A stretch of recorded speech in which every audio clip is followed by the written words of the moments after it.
ce voyage, nous allons visiter l'État de Géorgie.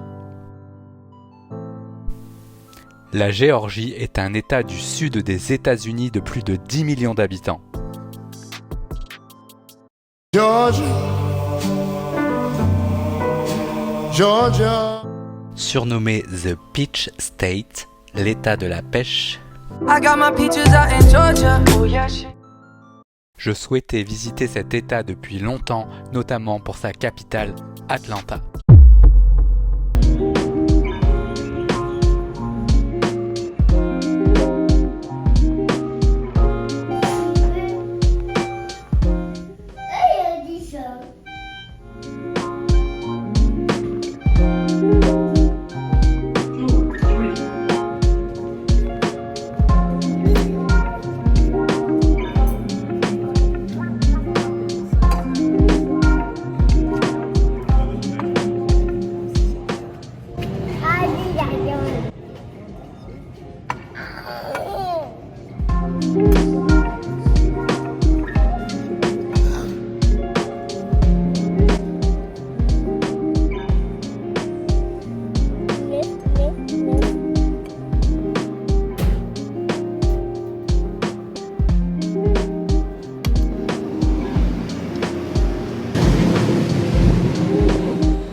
Je suis le premier soldat à avoir voyagé dans l'espace en 1985.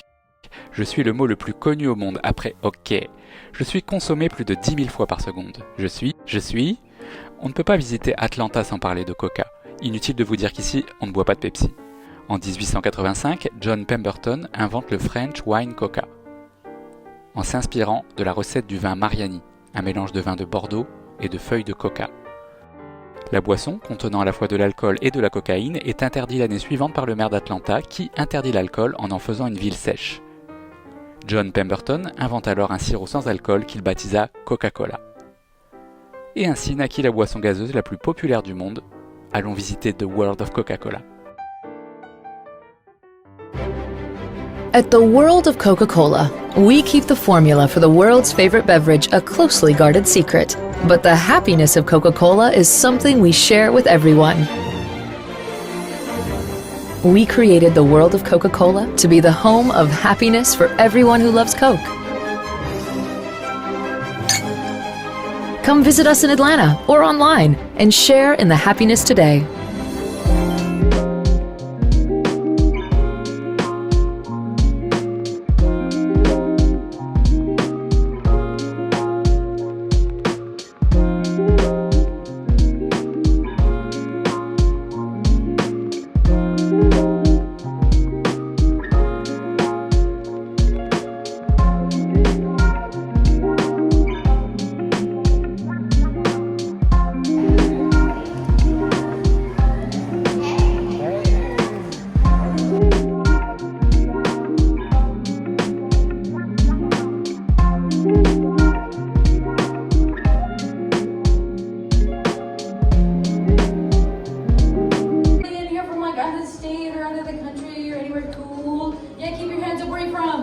France. France? France. No way. I'm French. You're French. Okay. Wow. Well, welcome. Thank You you. guys have the bread that's in bags, right? Yes. No. No? Oh, no? Okay, might be mistaken. All right. Anybody else? Le coffre-fort. Quand Coca-Cola a été vendu pour 25 millions de dollars en 1919, la recette secrète était gardée dans un coffre-fort comme celui-là.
À la fin de la visite, vous pouvez goûter à tous les produits de Coca-Cola à travers le monde. C'est plus d'une centaine de sodas, de manière illimitée.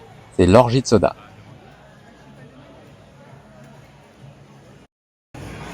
Je goûte le bonbon anglais, vendu au Madagascar. C'est pas mauvais, goûte.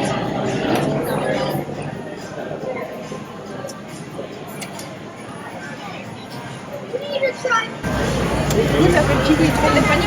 Apple kiwi.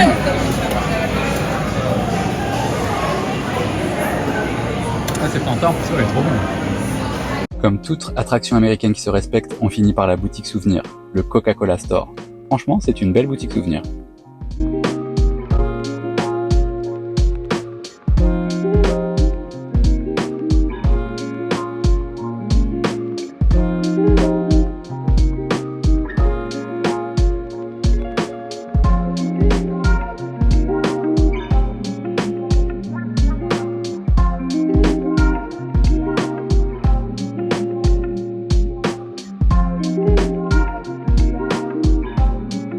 Ça y est, on a quitté l'hôtel de l'aéroport d'Atlanta et on s'est installé ici pour 3 nuits à The Bishop.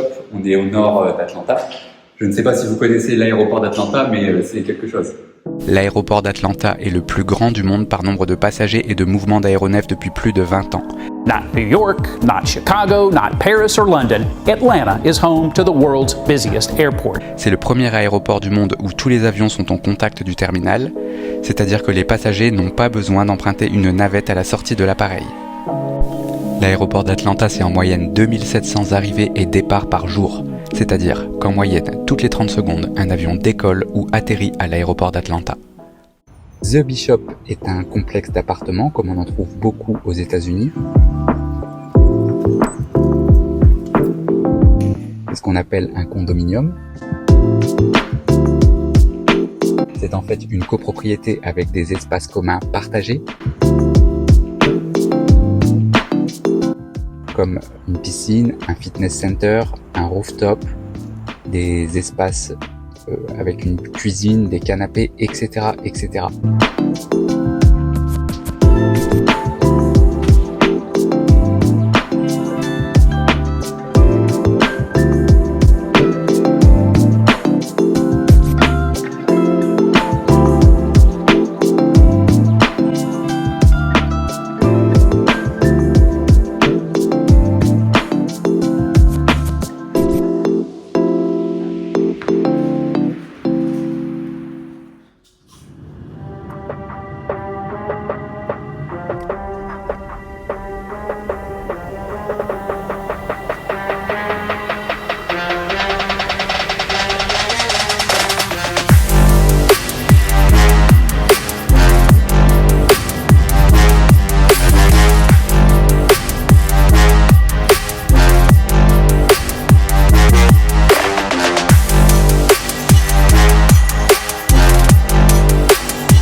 Martin Luther King est né à Atlanta en janvier 1929. C'était un pasteur baptiste. Il est surtout connu comme un militant non violent consacrant sa vie aux droits civiques des Noirs aux États-Unis. La Déclaration d'indépendance des États-Unis, signée le 4 juillet 1776, affirmait que tous les hommes naissaient égaux. Cette déclaration ne s'appliquait pas aux esclaves noirs de l'époque. Il a fallu attendre 1865 pour que l'abolition de l'esclavage entre en vigueur.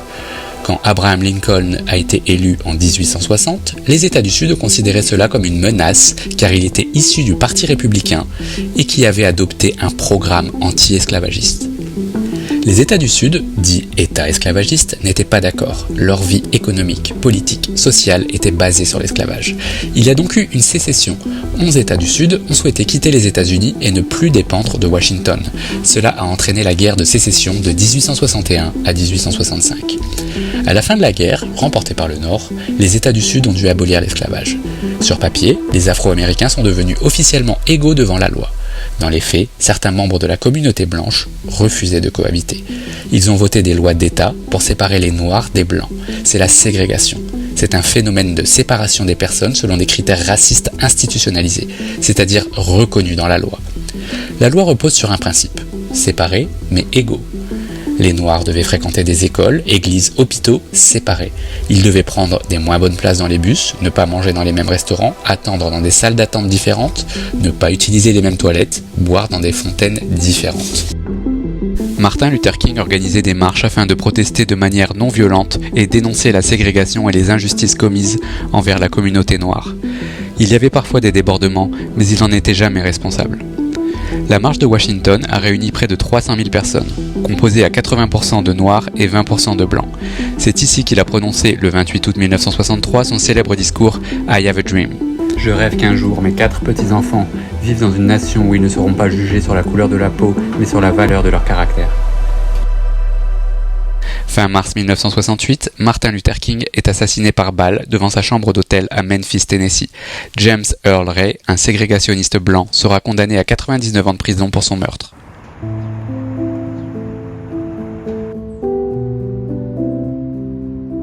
Delta Airlines a fait une donation pour créer ce Walk of Fame des droits civils.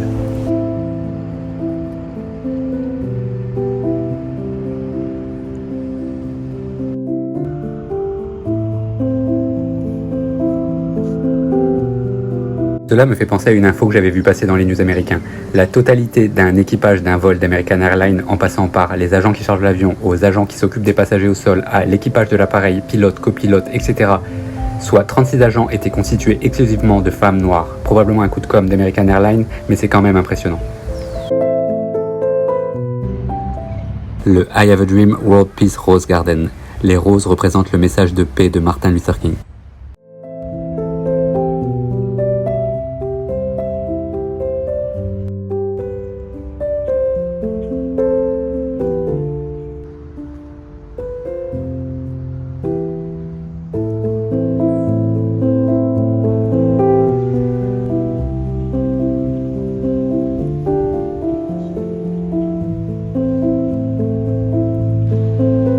Voici la tombe de Martin Luther King. Il est là avec sa femme.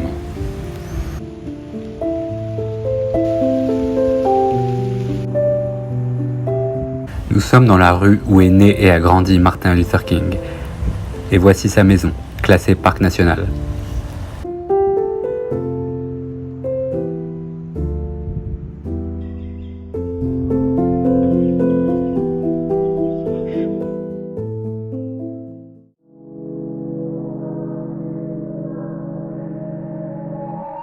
Peachtree est l'arbre qui donne la pêche, c'est un nom très commun ici à Atlanta.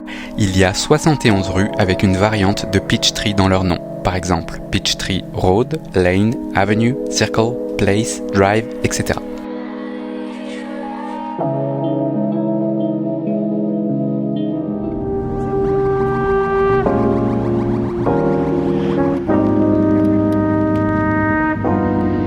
CNN est composé de 4000 journalistes aux 4 coins du monde. Créé en 1980 à Atlanta, c'est CNN qui a inventé le concept de l'information 24 heures sur 24. C'est donc par exemple à CNN que l'on doit BFM TV. Centennial Park a été créé à l'occasion des Jeux Olympiques d'été 1996 à Atlanta. Pour participer à la création du parc, il était possible d'acheter un pavé et le faire graver à son nom. 500 000 pavés ont été vendus.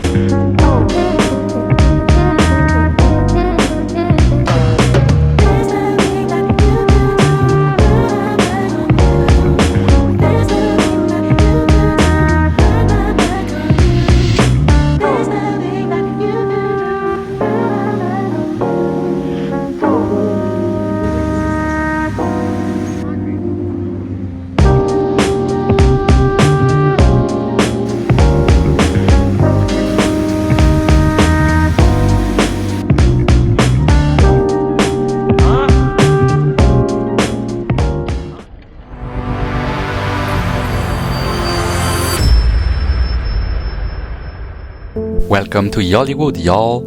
Les gens du Sud utilisent le pronom y'all, la contraction de you all, lorsqu'ils s'adressent à 2 personnes ou plus. C'est vraiment typique du Sud, d'où ce jeu de mots entre Hollywood et Yollywood.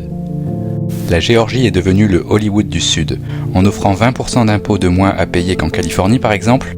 20% incentive on productions of $500,000 or more. Et en ajoutant encore 10% de remise si le logo de la pêche apparaît au générique, Plus, an additional 10% of the film adds a Peach logo to its credits. les productions économisent des centaines de milliers de dollars, voire des millions. Le plus célèbre des studios au sud d'Atlanta s'appelle Trillis. En créant une petite ville près des studios, les producteurs vivent sur leur lieu de travail.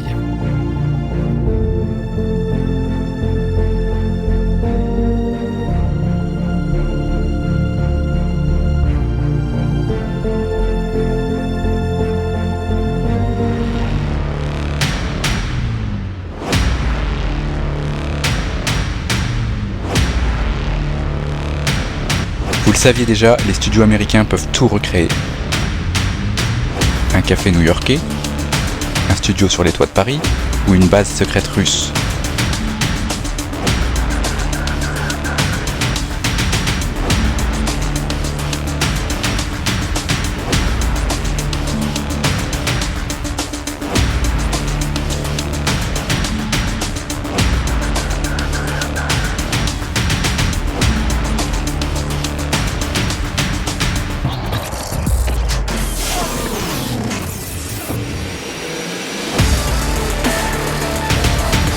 Voici quelques films tournés dans les studios Trillis. Une journée à Trillis coûte environ 150 000 $, un tarif qui s'adresse davantage aux superproductions. Certains des plus gros blockbusters sont tournés ici. Est-ce que vous reconnaissez cette vue mythique de Downtown Atlanta ?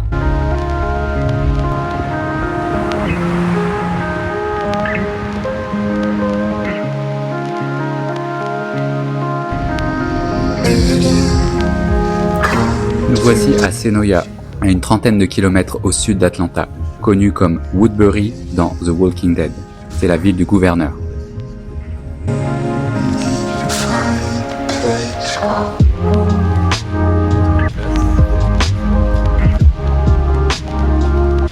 Senoia regorge de lieux de tournage de The Walking Dead.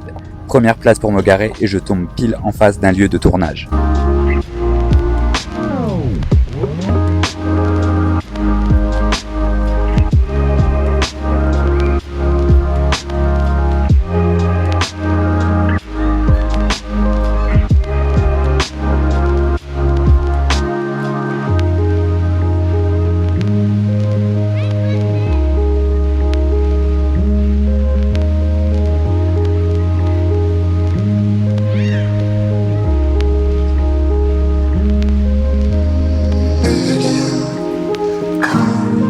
Voici Terminus, dans un quartier d'Atlanta qui fait vraiment un petit peu peur.